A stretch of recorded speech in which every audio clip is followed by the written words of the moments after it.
এই ব্রাইডকে তোমরা তো আগের একটা ভিডিওতে দেখলেই।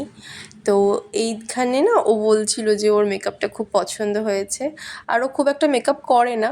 তো সেই জায়গা থেকে সবাই মেকআপ করে যখন দেখেছে সবাই খুব ভালো বলেছে।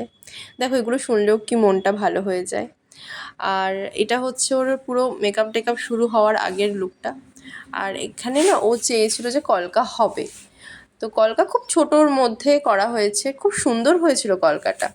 আর মেকআপও যথারীতি খুব হালকার মধ্যে, চোখটা সেই টানা টানা। আর মেকআপে খুব বেশি কিছু করা হয়নি, খুব লাইটের মধ্যে রাখা হয়েছিল। আর চুলটা পুরো ওপেন হেয়ার রাখা হয়েছিল। দেখে নাও ফাইনাল লুক। শাড়ির কালারটাও দেখো কি সুন্দর, খুব মানিয়েছে ওকে সব মিলিয়ে। আর পুরো রানীর মতন লাগছে ওকে। আর এই লুকটা ওর খুব পছন্দ হয়েছিল, আর ওর শ্বশুরবাড়ির লোকজনেরও খুবই ভালো লেগেছিল। আর ওপেন হেয়ার রেখেছিলাম যেরকম বললাম আর কি। আর তার সাথে না জিপসি দিয়ে চুলে খুব সুন্দর করে বসানো হয়েছে। আলাদা কোনো ফুল ছিল না, বাট এটা দিয়ে খুব সুন্দর লাগছিল। তোমরা একটু কমেন্ট করো।